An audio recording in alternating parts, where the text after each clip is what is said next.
მოგესალმებით, ეს არის გადაცემა სოხუმი თბილისი. დღეს ჩვენ ვისაუბრებთ იმაზე, რა ელის აფხაზეთს ეგრეთ წოდებული საპრეზიდენტო არჩევნების მეორე ტურის შემდეგ. დღეს ჩვენი სტუმარი გახლავთ მიხეილ კვატაშიძე, ორგანიზაცია ამრას დამფუძნებელი. მიშა, მოგესალმებით. გამარჯობათ. ჯერ შევახსენებთ ჩვენს მაყურებელს, რომ ჩვენი გადაცემა სოხუმი თბილისი გახლავთ აფხაზეთის საინფორმაციო ანალიტიკური ცენტრის პროექტი. ჩვენი ყურება შეიძლება ყველა პლატფორმაზე, YouTube-ზე, Facebook-ზე, TikTok-ზე. დღეს ვისაუბროთ, რა თქმა უნდა, აფხაზეთში გასამართ მეორე ტურზე, ეგრეთ წოდებული საპრეზიდენტო არჩევნების გუმბა, არძინბა, ვინც ადევნებს თვალყურს ასეთ თუ ისე აფხაზეთში მიმდინარე ამბებს, ალბათ ყველა ხვდება, რომ წესით გუმბა უნდა გაიმარჯვოს. რამდენი ფაქტორის გამო, პირველი უჭერს მხარს ძალიან აქტიურად რუსეთი, თავისთავად ცხადია, ეხმარება მას იქაური მთავრობის ადმინისტრაციული რესურსი და კიდევ ძალიან მნიშვნელოვანი მომენტი, ყველაზე მნიშვნელოვანი მეგონი ამ ისტორიაში. აშკარად გამოიკვეთა, რომ იქაური სომხები უჭერენ მხარს გუმბას, არძინბას წინააღმდეგ და ეს რა თქმა უნდა, ჩემი აზრით მნიშვნელოვანი შემოკვეთებები ამაში. გამოიკვეთა ის, რომ ადგილობრივი სომხები რეალურად წყვეტენ არჩევნების ბედს, რაც რა თქმა უნდა აფხაზებისთვის არის მიუღებელი, იმიტომ რომ ხა რაცა უნდა ვატრიალოთ ჩვენ აფხაზები იქ ცდილობენ რომ შექმნან ნაწილობრივი ჯერჯერობით გამოვიდათ რაღაცა მონოეთნიკური რეჟიმი, არა? პირდაპირ შეიძლება ითქვა აპარტეიდის მაგვარი. ციტუნაი ნაცია ესე. ხო, და სხვა არ უნდა რომ გააკარონ საერთოდ მართლობას არანაირად. მიშა, დაუშვათ მოვთხრა ის ახლა ეს უფრო რეალისტურია გუმბამ გაიმარჯვა, მაგრამ ხა ჩვენ საუბრობთ უკვე სამ კაცმა დაიწყებოდა. მართლა ხო არ დატოვებს ეს ამ შტაბ-შტილებას, რომ გაიმარჯვა არა იმ კანდიდატმა, რომელიც აფხაზებს უნდათ არძინა, მაგრამ იმან, ვინც უნდა ადგილობრივ სომხებს და უნდა მოსკოვს, ხო და აი ეს მე რამდენად შეინარჩუნებს ეს გუმბამ სიტუაციაში ლეგიტიმაციას. აფხაზეთში ყოველთვის იყო ესეთი რაღაცა, რომ სომხები თავიანთ ხმებს ყოფდნენ ორ ნაწილად. 50% აძლევდა ერთ კანდიდატს, მაგალითად 50% მეორე კანდიდატს და ეხლა პირველად მოხდა ესეთი რაღაცა, რომ რუსეთის და ადმინისტრაციული რესურსის დახმარებით სომხების 100% თითქმის 100% ერთ კანდიდატს დაუჭირა მხარი გუმბას. ეს რა თქმა უნდა აფხაზებს არ მოეწონა, იმიტომ რომ აფხაზები თვლიან, რომ თვითონ უნდა აირჩიონ პრეზიდენტი, ვინც აფხაზებს უნდა და რეალურად აფხაზებს უნდათ არძინბა, ადგურ არძინბა, მაგრამ ადმინისტრაციული რესურსის გამოყენების გამო, სომხური ფაქტორის გამო და რაც მთავარია რუსეთის სურვილის გამო და ფაქტორის გამო, გუმბამ უფრო მეტი ხმა იყო პირველ ტურში, საერთოდ მეორე ტურს არ ელოდებოდნენ, მაგრამ აფხაზებმა სადღაც 80%-მა ადგურ არძინბას დაუჭირა მხარი და ამით ესე ვთქვა თავისი ნება გააცნო ყველას, დაანახა ყველას, რომ აფხაზ ხალხს პრეზიდენტად უნდათ ადგურ არძინბა. და ამის გათვალისწინებით, რა თქმა უნდა, გაუჭირდება გუმბას ალბათ ესე იულად. დარჩენა კი გაუჭირდება ჩამთავრება. და კიდევ ერთი მომენტი ახლა თავისთავად ცხადია. გუმბას ახლა რუსეთი უჭერს მხარს, იმიტომ რომ მისგენელიან რომ გაიტანს იმ კანონებს, რომელიც მისცემს კრემლს საშუალებას, რომ ჩაიგდოს ხელში მიწა და უძრავი ქონება აფხაზეთში.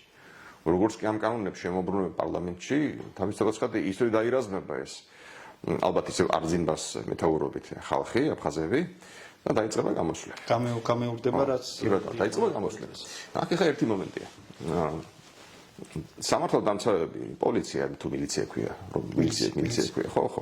მილიცია და სპეცრაზმი და ასე შემდეგ აფხაზეთში, რა თქმა უნდა, დაკომპლექტებული არის ეთნიკური აფხაზებით და არა ეთნიკური სომხებით თუ ეთნიკური დარჩა კიდევ მე ქართველებით თვითონაც არ იქნება დაკომპლექტებული, ხო? და როცა ეს ხალხი აფხაზები გააპროტესტებენ ამ კანონს, რომელსაც ხელახლა შემოაგდებენ ახლა პარლამენტში, მათ წინააღმდეგ უნდა გაუწიონ და ისინი ცემონ, პირდაპირ ვთქვათ, აფხაზებმა, ხო, აფხაზმა მილიციელებმა და სპეცრაზმენები ესე გამოდის. იქ სომხები არ არიან, ძალიან მნიშვნელოვანია და აფხაზზე, როგორც ჩვენ თქვით, ვსაუბრობთ ჩვენ გაცემამდე ცხადია, დასამარიებელი არის. აფხაზი ხელს ესე მარტივად არ აღმართავს, ხო? აი, ჟანია, როდესაც ასე ვთქვათ, გააგდეს, მაშინ ჟანია საფუძვლიანად მოემზადა საჯარისო ნაწილები შეიყვანა თავისი ერთგული ხალხით შექმნა ძალოვანებში, ხო? საჯარისო ნაწილები შეიყვანა სოხუმში, რაღაც აი სა ხობე აღმართა რკინის ამაზე ძალიან დიდი ამბავი იყო აფხაზეთში არ უნდა დაანგრიეს მუშალის შემდეგ ეს ყოფება და მიუხედავად ამ ესეთი სამზადისისა, საბუძლიანი სამზადისისა, მაინც არ აწიეს ხელი ესე რომ ვთქვათ აფხაზების ძალოვნებმა ძალა არ გამოიყენეს ხალხის წინააღმდეგ და დაანებეს მათ პრეზიდენტის ადმინისტრაციაში შესვლა. კაცი გაიქცა მოსკოვში. ხო, პრეზიდენტის ადმინისტრაციაში შესვლა, კაბინეტებში, საიდუმლო დოკუმენტების გამოტანა, ეს ყველაფერი გამოფინეს შემდეგ ადგურ არწმუნოს შტაბმა ეს დოკუმენტები და ძალიან ბევრი რაღაც გახდა ნათელი ამ დოკუმენტების მიხედვით რა ხდებოდა აფხაზეთში, როგორ აი მაგალითად მოლაპარაკებების დროს რუსეთთან, რუსეთი როგორ აძალებს აფხაზეთს, რაღაც დათმობებზე წავიდეს ქართველებთან მიმართებაში, რა ვითომ ესე რომ ვთქვათ.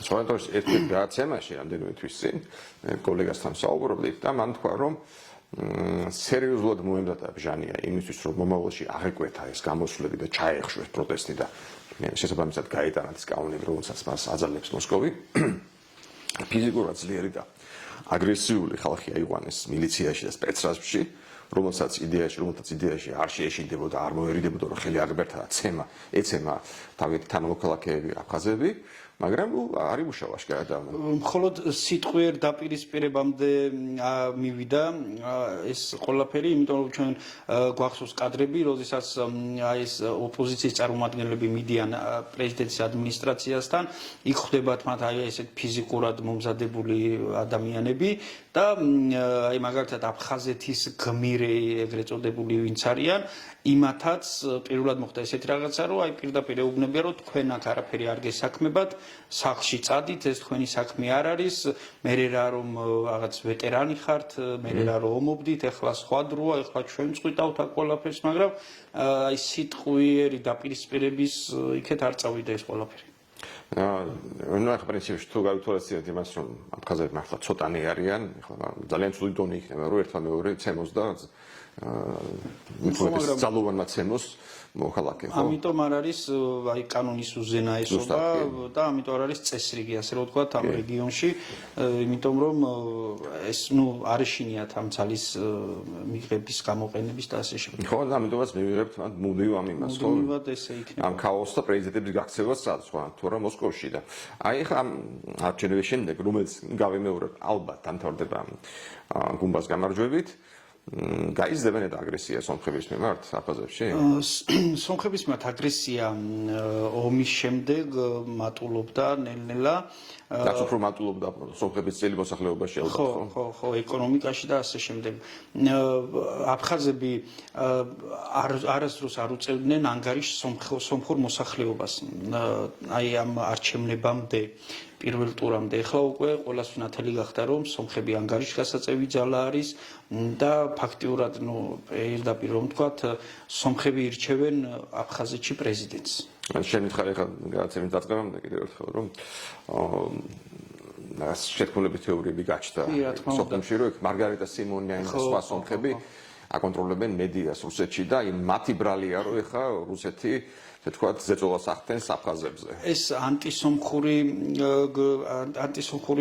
გრძნობებზე თამაში გუმბას შტაბმა გამოიყენა თითქოს და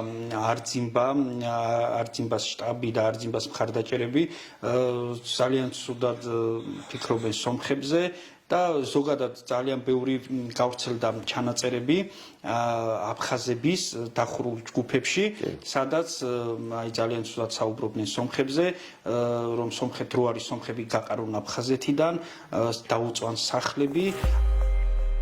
Но на второй тур очень сильные надо выводы делать, и в том числе и по армянам. Там и абхазцы много где подвели, но армян с ними надо уже по-другому работать. Их только надо пугать и вашу маму выебем, а то по-другому елцом. Армянский, блядь, президент. Армяне надо отключать. Вас, армяне, больше, чем абхазов горстка, оставшаяся на их родной земле. И вы выбрали Бжанию. И вам нести ответственность за то, что сейчас происходит. Не легче вообще нам воспользоваться вот таким вот моментом. Харысо. всех вообще армян с Абхазии вообще их выгнать. Самый оптимальный вариант, самый такой. Вот сейчас есть момент. ამ ჩანაწერების გამო, როგორც ცნობილი არის, სომხებს რუსეთმა დაუჭირა მხარი, გამოვიდა საგამომძიებო კომიტეტი, ხო, საგამომძიებო კომიტეტი ოფიციალურად განაცხადა, რომ რუსეთი თავის მოქალაქეებს, ეთნიკურად სომხებს დაიცავს აფხაზეთში. Высказывались угрозы применения насилия в отношении граждан Абхазии и России армянской национальности. В соответствии с частью 3 статьи 12 Уголовного кодекса Российской Федерации, иностранные граждане, совершившие преступления вне пределов Российской Федерации, подлежат уголовной ответственности по нормам российского законодательства в случае, если преступление направлено против гражданина Российской Федерации. და უმალ გააგზავნეს გამომძიებლები, რომლებმაც დაადგინეს ამ პიროვნებები, ვინ იყვნენ ეს პიროვნებები, რომლებიც ესე საუბრობდნენ. მანამდე კიდე მოხდა ესეთი რაღაცა, რომ ეს პიროვნებები აფხაზები ეახლენ ამ სომხებს, სომხების დიასპორის მთავარი ვინც არის, ეახლენ მაგაც და აი სულ ბოდიშები უხადეს, პატიებების თხოვეს, რომ ესო ყველა სომხებზე არ იყო ნათქვა.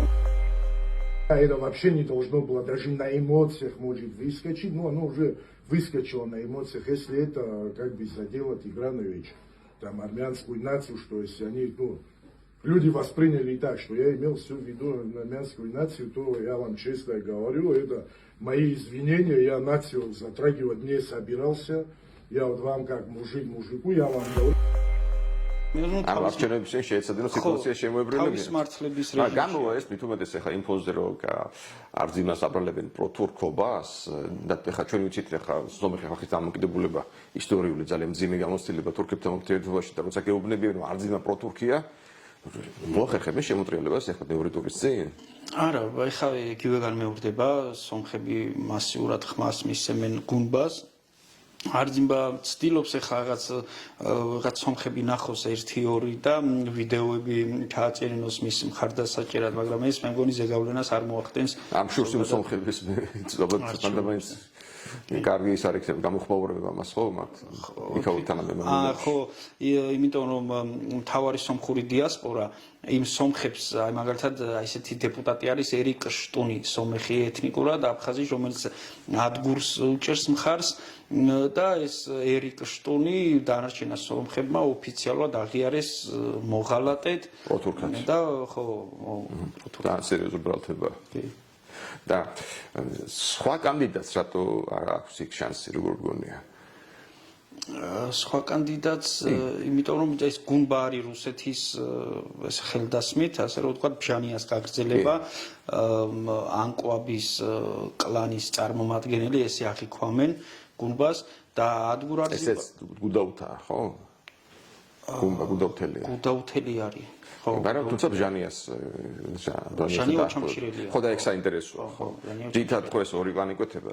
ხო და ამ არჩევნებამდე გუდაუთელებს ძალიან ისეთი ის ჰქონდათ რა, განცხადებაც გაავრცელეს გუდაუთელებმა, რომ მომავალი აფხაზის პრეზიდენტი არ უნდა იყოს აბჟუელი. ანუ ჩამჩირელი. ხო, ანუ ჩამჩირელი, ხო. და უკვე ეყოფათ აბჟუელებს გვარი ბაზილურად მთავრდებოდეს და რა იაზე, ხო, დაახლოებით ესე შეიძლება. ხაც არიან, მაგრამ ანუ აი ხა მე უფრო მართლა რა მოვუწევთ, იცი მე უშ ადამიანს რომელიც ხო სწავლობ პოლიტიკას 80,000 ხარ და კიდე უფრო ყოფ შენ მცირე მოსახლეობას იმითი რომ იაზე მთავრდება გვარი თუ ბაზე ნუ ეს კატასტროფაა მართლა. მან ყველა ვიცით რომ ბჟანიას რო უნდათ რაღაც ბჟანიაზე ცუდის თქმა პირდაპირ ასე რომ აი ეს ქართველი ეს რა წარმოიდგენენ ბჟანიას ქართველად და მაინც არის აფხაზურ საზოგადოებაში ხო აფხაზურ საზოგადოებაში და ყოველთვის იქნება არის ეს მომენტი რომ აი გვარი ბაზი არ მთავრდება ესე იგი აფხაზი არ არის წილი რამე თუ იცი ეს მონაცემები არსებობს ბარამდენია და იერამდენია ნუ სადღაც ია ძალიან ბევრი არის ია მეგობრებო ხო ნუ ანუ კიდევ უფრო ცოტანი თუ ეს დაყოფეთ თავიანთ თავს კიდევ ცოტანი გამოდიან ხო რჩება მაქსიმუმ ნუ არ ვიცი საერთოდ აფეში წერია ხა ხო და დაუბრუნდეთ იმ შეკითხვას. ესე იგი გუბას უჭერს ხარს რუსეთი სხვა კანდიდატები რა არის. ნუ გამოჩნდნენ ახლა სხვა კანდიდატები, მაგალითად ეს არშბა იყო ერთი, ბარციცი და ხურხუმალი. ესენიც ეს არშბა და ბარციცი არიან რუსეთთან დაახლოებული პირები, რუსეთის პოლიტიკას გააგრძელებდნენ აუცილებლად. ეს ხურხუმალი ცოტა ესე გამოჩნდა სკანდალური განაცხადებით, რომ რუსეთმა დაგართვა თავისუფლება. ხო, რა თქმა უნდა, ეს ხურხუმალი აღმოჩნდა ცოტა ესე რომ ვთქვათ, სიახლე შემოიტანა ამ წინა საარჩევნო კომპანიაში, იმიტომ რომ აი აღმოჩნდა რაღაც ესეთი უშუალო ადამიანი, რომელიც ბევრი რაღაცა ისეთი თქვა, რომ არავის არ უთქვია აფხაზეთში, ხო, რომ აი რუსეთმა მოუწა დამოუკიდებლობა. იგი ოჩამჩირია თუ უდაუთა. მე მგონი ტყვარჩელელი არის. მართალია, კი, მართალია. კი. ხურხუმალი ბანკირი არის, ბანკი აქვს თავისი რაღაც. ანუ ესე ბანკები აქვს ვიღაცებს. ამრა ბანკი და რაღაც ეს. და კარგი. ეხლა დაუბრუნდეთ ისევ იმ თემას, რომელიც მე მგონი, რა თქმა უნდა, ესე მარტივად არ მოშორდება აფხაზეთს, ხო, ეს კანონი, რომელსაც შეაგდებენ ახლა. და ანუ რეალურად აფხაზებმა ვინც არ უნდა ერჩიონ, აირჩევენ არძიმებას, პრობლემა ექნება რუსეთთან, აირჩევენ გუმბას, თვით თავისთავად არის პრობლემა ექნება, იმიტომ შემოგდებენ კანონს ხელახლა. აი ეგეთ სცენარი წარმოვიდგინოთ. მე მგონი ახლა რაც მე უყურებ, რეალური ეგეთ სცენარი. კანონი შემოგდება, განხილვა, ჩაგდება, ამასობაში მოდის ზამთარი და რუსეთი ისე უკეტავს ელექტროენერგიას, უჩერებს იმას ფინანსებს და აფხაზები ისევ არიან შიმშილის და სიღატაკის კატასტროფის ზღვარზე, ხო? ესე არის, ახლა მე დახვადე, ამიან რეალურია. რეალური არის, იმიტომ რომ რუსები უკან არ წაიღებენ, რამდენჯერ უნდა წაიღონ. არ წაიღებენ, იმიტომ ეს უკვე რუსეთის იმიჯისთვის ძალიან დამაზიანებელი არის, იმიტომ რომ აი გუმბას ვერ გამარჯვება პირველ ტურში, ესეც რუსეთისთვის არის სილის გაწნა. სილის გაწნა არის აფხაზების მიმართ და ამას აფხაზებს ხო აფხაზებმა გაარტყეს რუსებს სილა ამითი, რომ გუმბამ პირველ ტურში ვერ გაიმარჯვა და რუსები ამას აუცილებლად გაუხსენებენ აფხაზებს და რაღაც თავისებურად დასჯიან კიდევაც დარწმუნებული ვარ და როდესაც მაგალითად გუმბა გაიმარჯვებს აუცილებლად შემოიტანს ამ კანონს და აუცილებლად იქნება გაიტანენ მე მგონი, იმიტომ რომ აფხაზეთში საზოგადოება ორად არის გაყოფილი, ზოგს უნდა ეს კანონი, ზოგს არ უნდა ეს კანონი რა.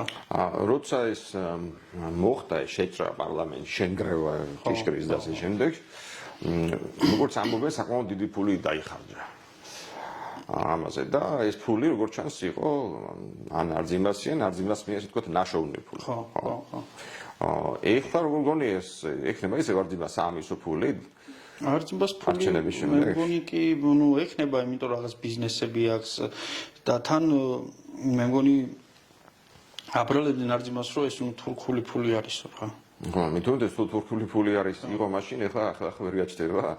ასე რომ დარწმუნებული ხო რომ მიიღებენ კანონს? კი, კანონს მიიღებენ, იმიტომ რომ ეს არის რუსეთი, მაგით უაკეთებს რუსეთი ამას ყველაფერს, რომ ეს კანონები და რაც თვითონ უნდა ის რო გააკეთებინოს. აი, დაუშვათ, ღმერთმა დაიმფაროს ახლა ირბინატრო. არ უნდა მოხდა იქ სხდები ამ დროს. მე როგორ წარმოვიდგენე მოვლენთა განვითარება? ნუ სამოქალაქო ომი დაიწყება.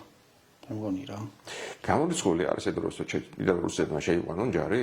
ნუ წესრიგის დასამყარებლად, რა თქმა უნდა, ეხლაც მიდის ამაზე საუბარი, რომ თუ რაღაც მოხდება აფხაზეთში, აშენებენ ერთმანეთს, თუ რაღაც მოხდება აფხაზეთში, აი როსგვარდია შემოვა და როსგვარდია დაამყარებს წესრიგს, ესე საუბრობენ. როსგვარდია მოდი ესე ვთქვათ, დავაზუსტოთ ეს რას აკეთებს, პრინციპში ევალება სწორედ წესრიგის დამყარება რეჟიმის დასვა. ხო, ახალი ის არის რაღაც რუსული. ხო, ეს შექმნა პუტინმა სპეციალურად იმისთვის, რომ გადატრიალება მოხდარიყო. ანუ თავი დაეცვა იქ, რა ვიცი, გადატრიალებისგან, იქ მაიდნისგან და ასე შემდეგ. მსგავსი ფუნქციები. კიდევ ერთი ახლა რაც გამოჩნდა ნათლად ამ პერიოდში, წინა საარჩევნო პერიოდში, ხო? პირველ ტურამდე რომ აფხაზები უკვე ნუ თვითონაც ხვდებიან რომ არანაირი დამოუკიდებლები თვითონ არ არიან და უბრალოდ რუსეთს როგორც უნდა ისე არის, აი კანდიდატმაც თქვა ერთ-ერთმა, რომ რუსეთმა მოგვცა ჩვენ დამოუკიდებლობა და ხო, შემდეგ ისე უკან წაიღო. საინტერესოა. მოკლედ წევლა ხო საინტერესო დროში გაცხოვროთ ხმეთ ხო და ჩვენს თბილისშიც და ჩვენი თანამემამულებით სოხუმში საინტერესო დროში ვართ. სანამ არ აღსდგება ისტორიული სამართლიანობა, მე მგონი აფხაზეთს ყოველთვის ესე იქნება, ყოველთვის დაძაბული სიტუაცია და იქნება. რაც დრო გადის, უფრო და უფრო არის ხდება რაც მე ვუყურებ. აფხაზები ახლა უკვე აფხაზებმა ძალიან დიდი ხანი მალავდნენ ამას სომხების ფაქტორს აფხაზეთში, იმიტომ რომ ძალიან არ უნდათ, აი როდესაც აღწერა იყო მოსახლეობის, მაგალითად აფხაზეთში, ხო? აფხაზები, ეს დაწერეს ოფიციალურად, აფხაზები აფხაზეთში არიან 51%. ეს არა თავისი ეგო დაიკმაყოფილეს ამით, რომ ის 1%. 11 ნახევარზე მეტი ვაინს. ხო, რომ უმრავლესობა ეს ვარ აქციები რო არის 50+1 აქცია, ხო და აფხაზები ვართ და ავიცი ნახოთ იმედია მშვიდობა იქნება და კი მეც მინდა ვუსურო მშვიდობა ვუსურო მე არანდარებ თუ ჩვენ თვლით მართლა თვლით დებატაც მეგართ ეხლა ატონო ვუსუროთ რაიმე ცუდი ხო გვინდა რომ ჩვენთან იყვნენ მაგრამ თან გვინდა რომ მშვიდობა გქონდეთ და თან ეხლა გაიხსნა ესეთი პერსპექტივა ჩვენ ქართულ მხარის თბილისს გაიხსნა ესეთი პერსპექტივა რომ ჩვენ აფხაზებს ვესაუბრებოდით მაგალითად და ეხლა შეგვიძლია ასევე აფხაზებთან ერთად გავისაუბროთ, მოვილაპარაკოთ ეთნიკურად სომეხ მოსახლეობასაც, ისინი ჩვენი თანამოქალაქეები არიან, არ განსხვავდებიან. რა თქმა უნდა, ეხლა ჩვენ ვაშენებთ მადლობაგვერდს არაეთნიკურ იმას, ხო, ქვეყანას და ჩვენთვის ისინი გალელი ქართველი და ავიცი, იქაური სომეხის ჩვენთვის თანამოქალაქეა, აფხაზია საუბარი, ხო, და აფხაზებიც ხო. დიდი მადლობა მიშა, საინტერესო მოვლენები გაგრძელდება და შესაბამისად კიდევ აუცილებლად უნდა გვეწვიო. მადლობ თქვენ. მადლობა ჩვენ ისე დაბრუნდებით.